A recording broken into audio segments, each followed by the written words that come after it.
Welcome to the Gigging Success Podcast. And now, here's your host, Brad Lazarus.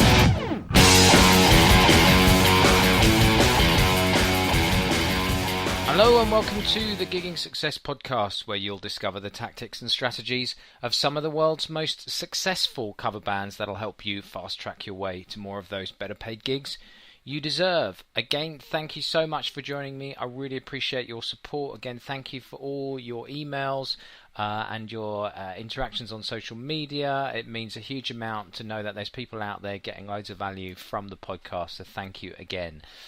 This week, I'm doing an interview with Joe Lee from Party Pianos.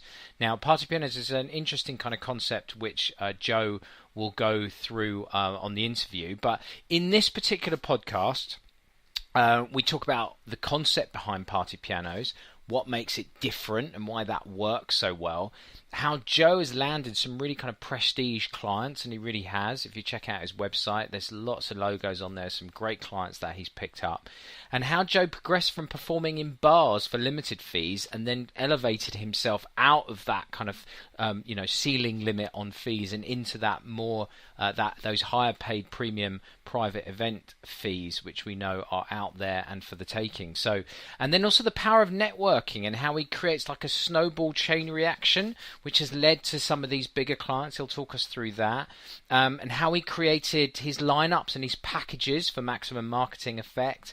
And where a massive proportion of his success comes from as well. And he's got this massive database as well, so he'll talk to us, and he does a lot of email marketing to it, so he'll talk to us about how he's managed to build that database and what type of promotions and offers he puts out there on the database itself. So without further ado, I'm going to hand over to me and Joe in the interview.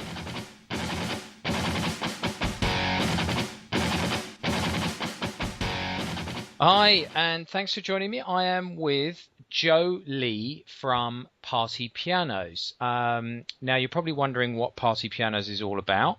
So I'm going to let Joe explain the concept to us and how he got into it and what fantastic things he's doing with his marketing, which has helped him to achieve the levels of success that he's achieved in 4 years. And it's actually his 4th birthday party today, in the sense that it's the 4th anniversary of the first gig of Party Piano. So happy birthday, Joe. Hi, Brad. Thank you very much. So it's the first gig you did 4 years ago, was it? It was the first gig 4 years ago today, and it was in a little village called Chalfont St Peter in Buckinghamshire, and it's for a wedding for a lovely couple. And yeah, it was the first gig we got. So yeah, very it was nerve-wracking then, and it's just as nerve-wracking now when we put on gigs. So. Right. Okay. Well, tell us a little bit about yourself, or tell us a little bit about Party Pianos. And I would suggest that people, you're not your average kind of typical cover band style setup. It's something a bit different. But if the listeners just hang on, just because it's not entirely about a cover band. I mean, you obviously do covers, but it's a slightly strange. It might be a bit of an alien concept, Party Pianos, to a number of different people, but stick around because there's some great info here in terms of what Joe's doing in terms of the marketing. So, Joe, tell us a little bit about Party Pianos and the concept behind it and how you got into it, really. Yeah, sure. Well, the concept is very much a visual thing. So essentially, we are a dueling pianos act from America.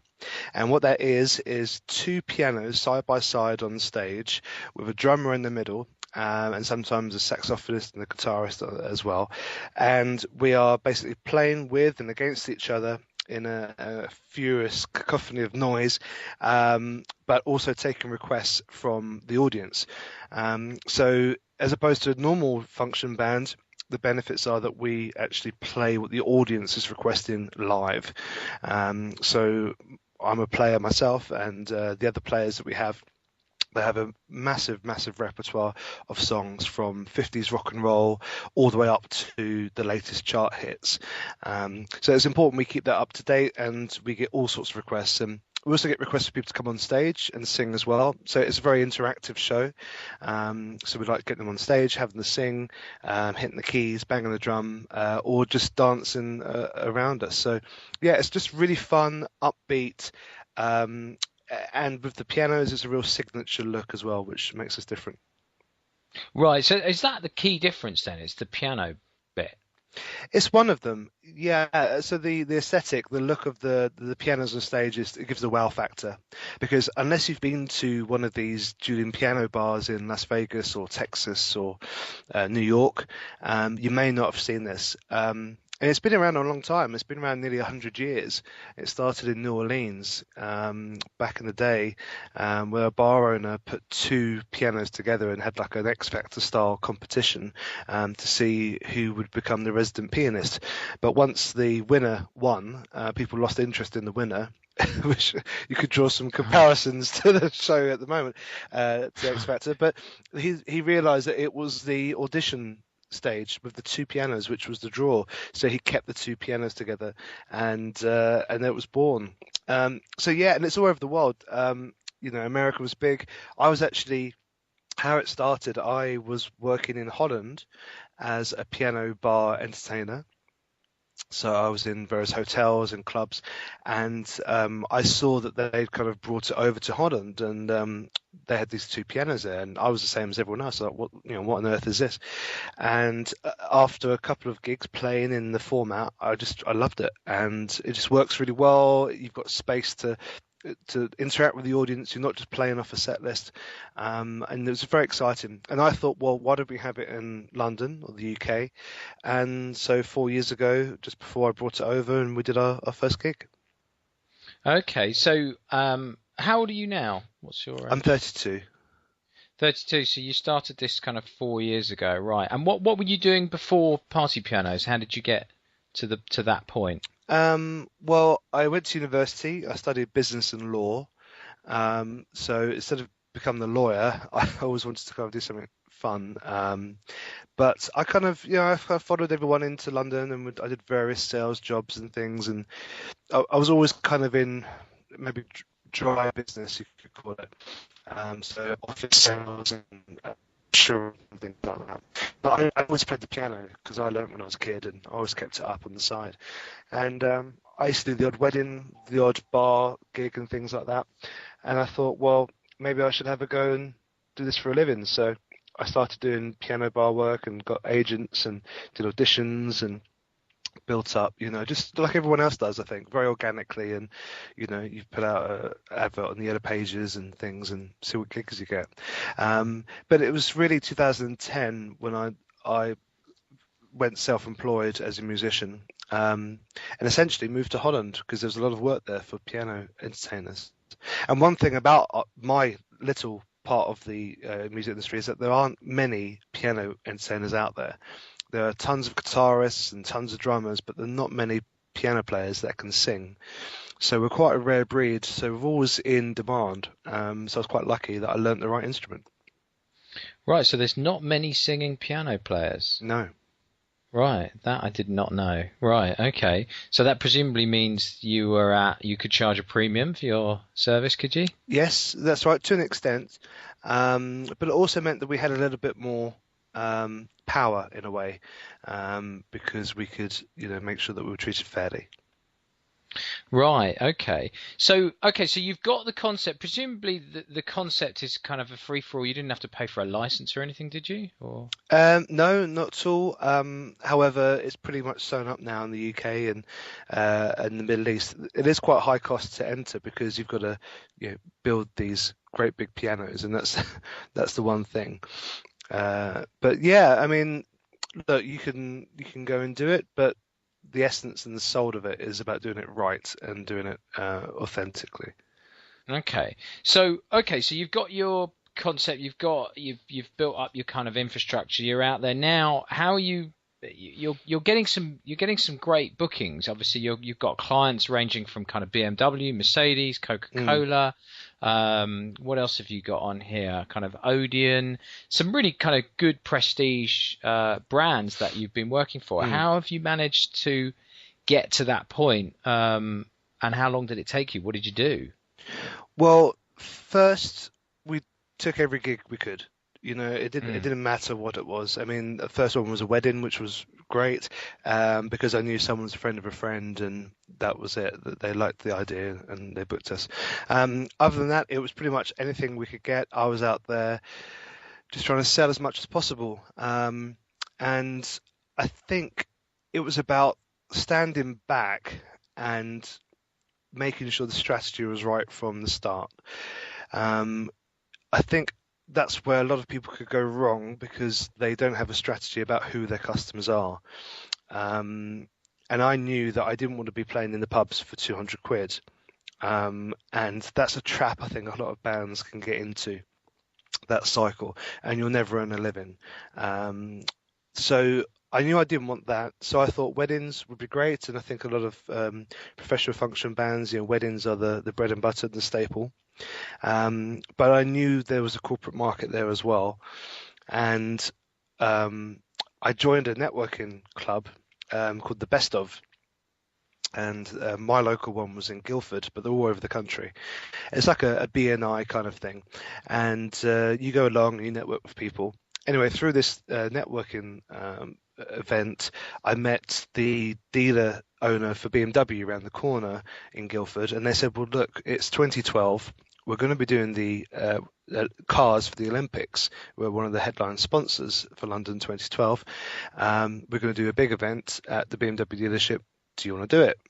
And I was like, well, yes, yes, please. So we went and set up in a dealership, and I think that was our first big corporate job. And we set up pianos on the BMW 6 Series plinth. Loads of people came in, had their photo with an Olympic torch, and they were looking at the pianos. And of course, the people that come in were all good demographics. So they're people who are, working in town, or they're directors of companies. And it just went on and on from there. And luckily, at that BMW event was the marketing director for Coca-Cola. So he said, well, we're also sponsoring the Olympics. So do you want to come and do our event? And we're like, oh, yes, please. So it kind of just built like that. And then from doing those events, and we did the Coke torch relay in Guildford, which was amazing. There was about 50,000 people walking past us. It was fantastic exposure. But from that, I could then use those events to trade and talk to companies and say, hey, look, we did this for these guys. We'd love to do it for you. Well, so it was that first meeting at your networking event that led to this chain reaction of future bookings. Yes, and it kind of opened my eyes as well to just see what kind of events are there, what uses are there for a function band. It's not just a private party, it's not just a wedding, it could be a product launch, it could be a day festival, it could be a corporate party, a gala dinner, all these things which you might not think about. Right, okay, that's really interesting. Right, so then I mean, presumably you're very adaptable. What kind of, because you can obviously, I mean, if you're an act that can fit inside a car showroom as well as doing a lot. What kind of lineups are you offering there that enables you to be able to achieve those types of setups? We're very flexible. We've got a full range of packages, and that's important not just so that we've got a broad range to offer, but also that we've got many price points. We can fit into different venues, as you say. So, for example, we've got a show which starts at £3,000. That's for the two pianos, the drums, the PA, everything, up to £12,000 in the UK, and that's for a 10-piece version of the band. We call it the Party Pianos XL.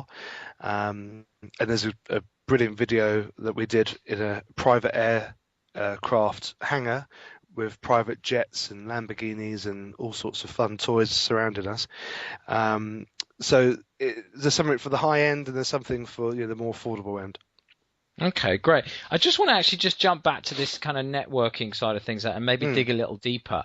When you met that was it BMW showroom? When you met him, how did you develop that relationship? Talk us through what you did to take things to the next level that you ended up seeing that chain reaction you described. Well, Woody Allen always says that 90% of success is showing up, which I really believe in. Because if you do show up and the other guy doesn't, then you've got a chance. And I think it was about the need. They happen to have a need, and we had a solution to fulfill that need. And their need was, we need to draw people in, entertain people while they're there with the Olympic torch, make a bit of a spectacle and make a bit of a day out of it. And also so we can showcase our cars and have sales guys running around. And because I had been to these networking things for probably about 8 months, I'd been going for 8 months. I hadn't really had any business out of it. But just that one, by going all the time and kind of making an impression on the people there, one person said, "Oh, I know this person. Oh, actually, you need this for your showroom. Oh, I know a guy that might be able to help." And then they connected us. So it's about kind of being in the forefront of people's minds when they think, I need a band. I know I can call these people. Wow, so you went for 8 months to the networking event. Yeah. Just right before you got that break. Yeah, and if anyone's been to these kind of things, like a BNI or a local networking, it's very much, printers, plumbers, photographers, estate agents, wheel writers. It's kind of those plenary things as well as more manual labor skills. So going as an events company, really, it wasn't going to be our target market. But I didn't know that at the time. I just wanted to get out there. I didn't care who I talked to. I just talked to everybody. I drove everyone mad. Right. This is Party Pianos, and what on earth is that? And then I filled them in about everything. Okay. But then we got a couple of bites from it. Right, okay, and that one thing led to another. Okay, so you've built your kind of client base now. I mean, one of the things that I think you do really well is I'm on your mailing list, and you're regularly emailing your newsletters. What's the thinking behind that? Talk to us about that strategy.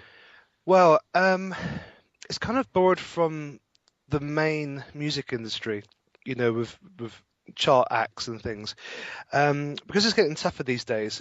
You've got people like Peter Gabriel, for example, said that the most important thing is to build a database. And you see these big acts now, they're basically running databases. The Prodigy are doing a tour at the moment. I saw them actually last week. And they are meticulous on their email. I mean, you wouldn't know it, but they've got a great back end of emails and data and social media going out. So what does that mean? Well, it creates an impression, again, on the end user. There's a point in sales philosophy that someone won't buy from you unless they've had 7 to 13 impressions. And that means they've seen a sign with your name, that counts as one. They've seen a business card with your name on it, that's the second one. They've seen an email pop into their inbox, that's a third one. They might see you at a show, that's a fourth. So all these impressions will then build up that trust in the brand and what you do, and then they'll be more likely to buy from you because you're an established thing. So the email serves as getting the name out there, getting the brand out there, so people think, these guys, and we send it out to about 20,000 people. Is that going to 20,000? Is it? Wow. Yeah.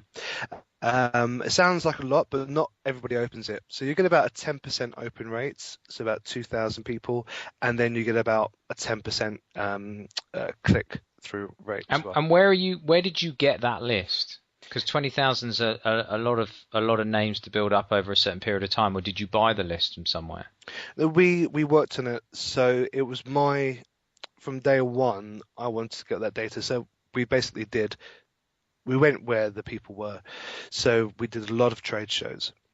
So after BMW and starting to get the first corporates, I looked into, where do these people exist? Where do they hang out? Who are my target market? And I keep coming back to this target market, but it was so important to define who our customers would be.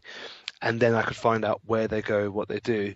So we've found event trade shows, which we went to, which were up in London, and we basically did deals with the guys and said, well, look, we'll be your band, and we went and were their band for the after show parties and all that kind of stuff, and we headlined that for about 2 years, and as a result, you got thousands of people walking through these exhibitions. So as they came out, we had people there ready to talk to them, zap their badge around their neck, and we got the data. So we became real data gatherers for a good couple of years, just trying to get as many people as we could. Wow, that's fantastic. Okay, so that's a great strategy.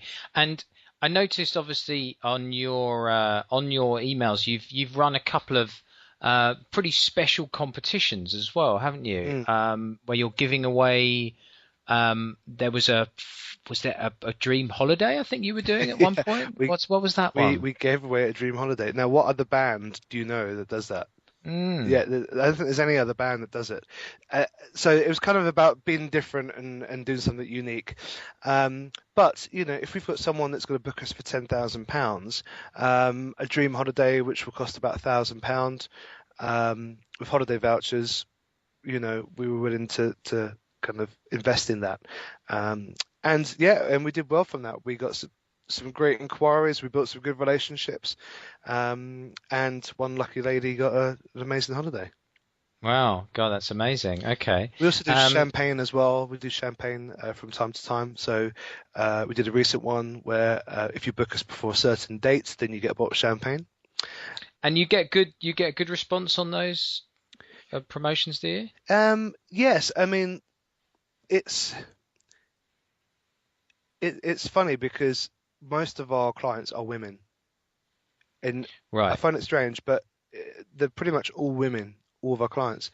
I think it's because the traditional role, the PA, the EA or the event manager is a woman, and so I thought, well, what do they like? Well, they like holidays and they like champagne, and they like big tea mugs and things like that, and so.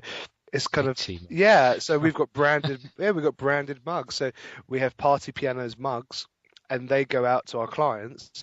And so whenever they're in the office having a cup of tea, they've got Party Pianos written over their mug, showing it to all their colleagues. So all these things about, again, coming back to the target audience, who are our target market? It's women between the ages of 22 and say 52.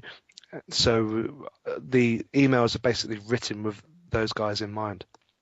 Right. No, I love it. I'm big on the choosing that target market. So that's definitely top of the list. So tell us a little bit more about, you mentioned you'd done some online marketing stuff as well. I should actually mention, I mean, you can go and check out Party Pianos at partypianos.com, where Joe's got a whole, go and check out the website, and there's a whole bunch of videos and that type of thing, which he's taken the time to produce really well. So, when you are driving traffic to your website in the way that you're doing, obviously you're presenting yourself and you're communicating your value really well. So just talk to us about the is there other online marketing stuff that you're doing at the moment?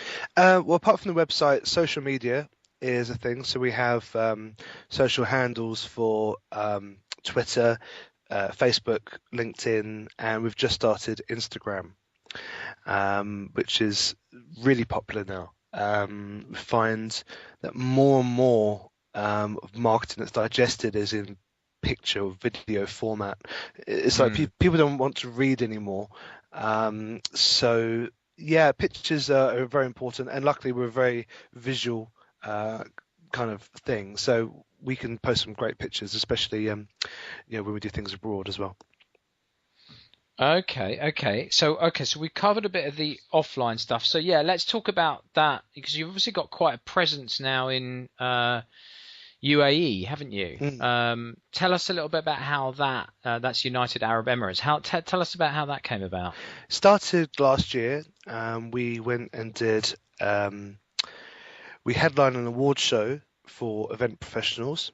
We did that at the Middle East Event Awards last May, and it was a long time in the making. It was about 3 years in the making. Dubai, as everyone looks at Dubai, it looks very glamorous. Seems to be a lot of money about.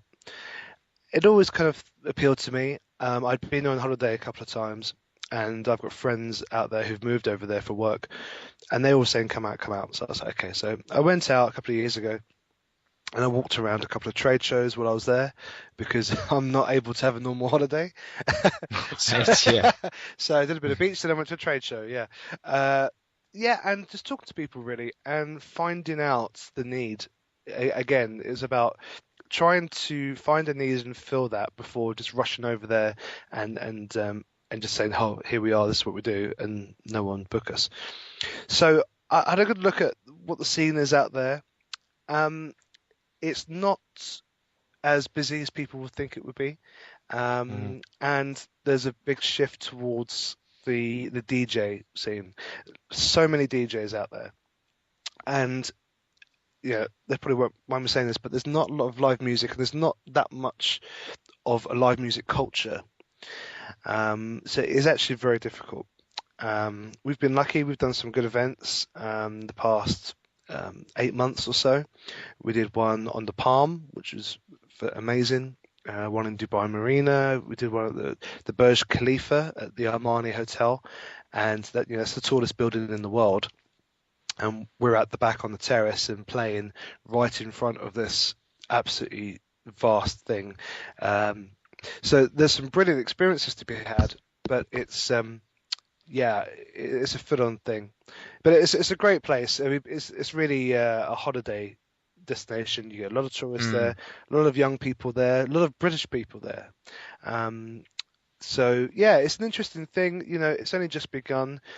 Dubai is the whole of the UAE is interesting because it works like a school term.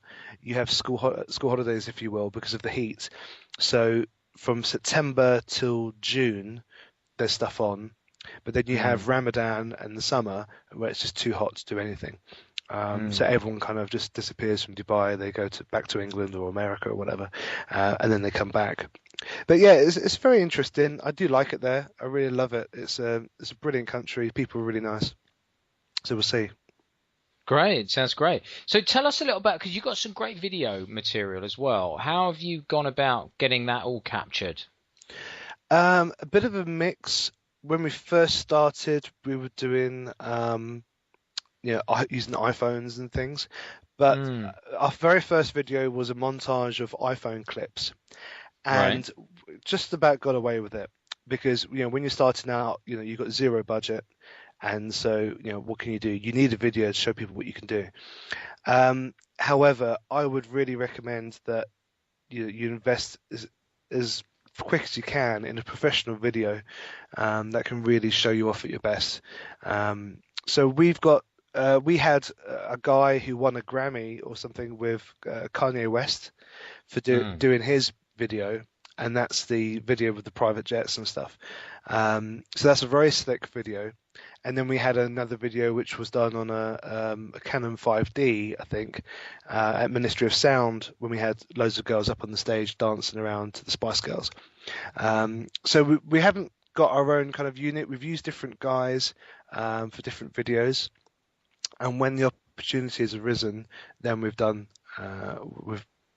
videos. But it's really important to, even just to take pictures, even on a phone now, you've got a really decent smartphone with HD capture.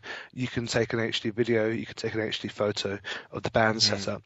I found that action photos are better than setup photos. So if you've got a sound guy or there's someone else there, give them the camera, and then when you're in the middle of your set rocking out, get them to take the pictures. Because I found an action shot does sell better than a setup shot. Right. Okay. And are you using any particular type of gear to take those photos, or is it just an iPhone or a SLR? What is it? SLR at the moment. One of our players has got an SLR. I think it's got a really cool Nikon with some great lenses. So yeah, he's taken some really quality photos with that. Another top tip is if you're at an event, a big event, there usually will be an event photographer. And they'll be roaming around taking pics. So, it's always good to go and make friends with them and say hi and everything, be nice, and say, look, would you mind taking a couple of pictures of us and sending them on? And 9 times out of 10, they'll say yes. The other one time you might get them charging you. But if it's worth it, then, if it's going to cost you 50. I always find the ones that want to charge are actually the worst shots. That's true, actually, in my experience. Yeah. Okay, that's great. Okay, so there's some great tips there, I have to say. So it's, as well as being your gig anniversary, fourth anniversary today, in the last week or so, you've launched another venture, B Events. Yes. Tell more. Well, we've always done gigs and function bands, which has been great. But sometimes when we arrive there, the sound or the lights haven't been up to scratch. And so a couple of years ago, we decided to work exclusively with a sound and light company, and they've now we've partnered up, and we're going to be offering everything. So it's kind of a vertical or backward integration to have the bands, but also to do the sound and light, to do the staging, to do trussing, all sorts of stuff. And we've got friends who do cocktail bars. So I said, well, look, let's do that as well. So we can offer cocktail bars, we can offer promo models, and we can offer event management as well. We've done a couple of events like this. We did a big event in 2013 for Dell software. And it was big, so we did all the catering, we brought in all the AV screens, we brought in the whole event management, and that was really fun to do because it was non-musical. There wasn't a piano in sight, so it was something really different, but it just was a demonstration of that actually this is possible, and we can bring the same enthusiasm and fun and creativity from music into something else to create a really fun event. And so you're presumably bringing in your team around you on an event by event basis, are you? Is that the thinking? Yes, I think so. But also, more and more, I see the music industry changing, with the music industry itself, but also the function band industry. And when you've got the biggest bands in the world like U2 giving away their music for free, I think it sends out a really dangerous message to people that would perhaps book music or would consider booking music. And I do think that music's become devalued. I think musicians have become devalued, and as a result, it's going to be harder and harder to sell bands and live music. Most bands will probably recognize this, that if you're trying to sell a band, people say, actually, we haven't got the budget, we'll just put a DJ on. Or even worse, our friends got Spotify, we'll put a playlist on and that's it. So there's more and more of this with technology creeping into the kind of the space and the sector. So it is a bit about diversification, but not diversifying too far away from the core. The second reason why I've done it is because when you're planning a wedding or an event, say if you're the bride or groom, the entertainment and the band is usually last on the list. And so you're after the venue, catering, even the chair covers, and at the end of all of those costs, whatever they've got left is for the band. And usually they'll try and, get a very, very significant discount from you. So I thought, well, if we're at the start of this chain, the start of this decision-making process, then we can at least try and get the band in there at the end by controlling the other costs. So that's kind of the way of thinking, to ensure that we get the band gig at the end by controlling the rest of it. Wow, that's super clever. Well, it's try and look into the future, and I think 5 years ago you wouldn't have thought that streaming would be so big and people wouldn't be buying CDs anymore. In 5 years' time, there might not be streaming, and it might go back to radio or something, or the subscription model. I think the future of function bands, you've got to be very good live. I mean, if you're not super tight and you have the most up-to-date songs, the best photos, the best videos, the best website, great networking skills, it's not going to happen. You're not going to make it. And also, if you're out there charging £500 just to get your foot in the door, you're also going to hurt the rest of the industry because it's not sustainable. And yourself and your peers won't be able to make a living. Good. Listen, that's a really interesting insight. I agree to a certain extent. Yeah, I think it's definitely become harder and harder, which is what we talk about all the time. Obviously, on Gigging Success is about how to most effectively communicate your value through effective marketing and sales. Really, so I think there's a lot of bands out there that are a lot better than they're able to market themselves at the moment. So there's still a huge, there's people booking bands all the time. There's no question about that. The market's out there. The ones that are going to win, I don't know if you agree, Joe, are the ones which are able to communicate their value most effectively, really. That's That's what it comes down to for me. I'd agree that, yeah, and I think that musicians have to be a bit more business savvy and not think, oh, business is bad. Because at the end of the day, all it is making sure that you can play. And at the end of the day, that's what we want to do. You know, we just want to play as many gigs as we can to put as many smiles on people's faces. Absolutely. Well, listen, that's a really good place to finish up. Running over slightly, which is always going to happen. But listen, Joe, thank you so much. There's been some absolute gold in there. Really, thanks for your time. We'll maybe catch up with you in months to come and see how B Events is getting on. And I'd be interested to see the impact that B Events has on party piano bookings, and how that is kind of coming as one package, if you like. So it'd be interesting to see that. Yeah, no, certainly. We'll keep you updated. Thanks for having me today. Pleasure. Thanks for coming on. We'll see you again.